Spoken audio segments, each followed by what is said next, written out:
everybody? Today we're going to have a look at G1 Dinobot Slag. Yes, this is the reissue / kre-o version, and the box is spot on. So far I reviewed 3 of these and they're all very accurate, just some minor discrepancies. So we're going to have to open this guy up and see what's going on with him as well. Quick read for you. There you go. I love the box art. Can't get over it. I need to get myself a giant G1 poster to hang on my wall. Yeah, geeky, right? Anyway, let's get this guy open, have a closer look. Okay, so inside the little baggie we get with all his little goodies, you get a rub sign, the plastic red clear decoder, a sheet of stickers. Man, I hate doing stickers. Just look at the size of these hands. They don't work well for me. I have to use little tweezers. Some instructions. Very cool. I like the old school instructions. They look awesome. And we also have a rocket launcher, and unfortunately this is not going to work out that well simply because there's too much chrome applied to the rockets and the end bit here, so it kind of gets hung up in there. Though it wants to, it kind of does, but it's just too tight in there. There's the rest of them right there. I won't be removing those. Here's his unique plastic little red sword. Each Dinobot has their own unique sword, so I really like that. This is very basic here, just bland plastic. And his little blaster here, it's all silvered up and chromed. Looks very nice. Some minor flaws on the chrome under here though, but I can live with that.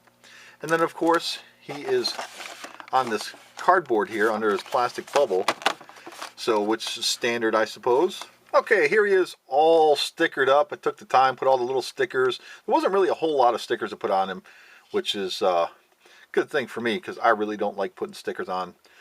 You can see here where his rocket launcher pegs into the side here, and what's cool about this is that it's got a little swivel on here where you can swivel that back and forth and put it on either side, the left or the right. It plugs in on either side there on his legs. Still a bummer about this not shooting out like that, but yeah, what can you do? So anyway, for this guy here, he has some nice clear plastic throughout his whole tail here, which I love the clear plastic. And then on top of his head through here. Now I didn't put the Autobot symbol on his head there. I don't know, I just don't like it there. I like to see the whole thing clear.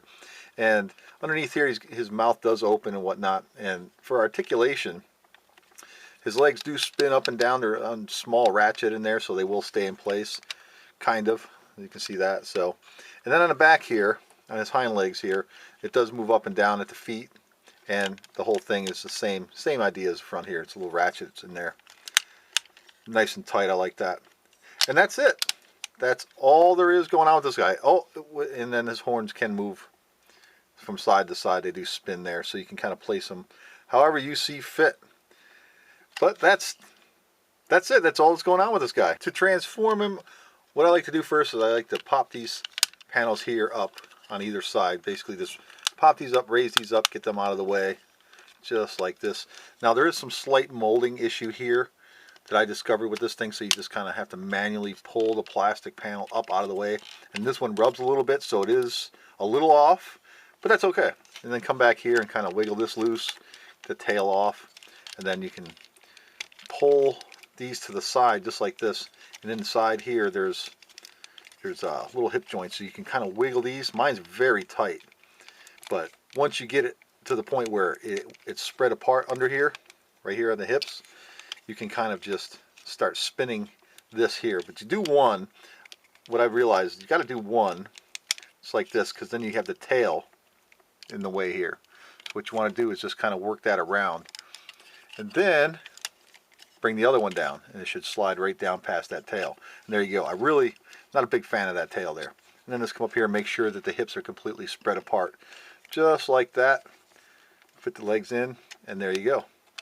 And then on the arms here, there's a little switch there where you can slide that forward and it reveals the hands. And mine are very loose, so you kind of have to angle the arms down a little bit to keep those hands from sliding back up inside the wrists. And then what you do is you grab his faceplate here and push that down just like that, and then you can come up under here and do whatever you want with this tail. I guess you could do this, you can leave it out like that, you know, whatever suits you. I mean, not a whole lot, there's just not a whole lot to do with it. And that's it. There you go. And then maybe flail these horns out a little bit, so it looks kind of cool. So for articulation, there's really just not a whole lot with this guy. His arms do spin around, which were his front legs at one point, so they had the little ratchets in there, which is nice. And due to transformation, there is a bend here. But it's all pointless articulation because you just can't pose them. You really just make the arms up and down, and that's really it. So, and then of course, you know, he does have this whole hip spin up in here, but you really don't want to mess with that. You'll strip that out and probably break that plastic. And then you can just display them just like so. That's it. And here's a quick shot of his face up close there for you so you can see exactly what he looks like. That's actually so cool. I love the old school look to these faces they put on, especially these Dinobots. Very, very nice. And for his accessories here, like I was stated earlier, you can just plug this into the side of his arm here, and that will stay there, and then you can pivot that in any direction you want, point it up and down. It's kind of cool. And then you can take his little blaster here and plug this into his hand. It's like that. And then take his sword, plug that in, get that in there. There we go. Now that sword is a little tight, but it does fit. So again, some slight molding issues with the sword and whatnot fitting his hands, but it does go. At least it goes and sits in there this time. So here is Slag with Sludge, Swoop, and Snarl. Say that 3 times fast, right? So they all go good together. It's a nice ratio. I like that. They're all in scale with each other. Very cool. So there you go, G1 Slag, the reissue / knockoff. You know, for what it's worth, these things, especially this guy, it's so hard to tell. There's just some minor issues that shouldn't detract you from actually picking this up.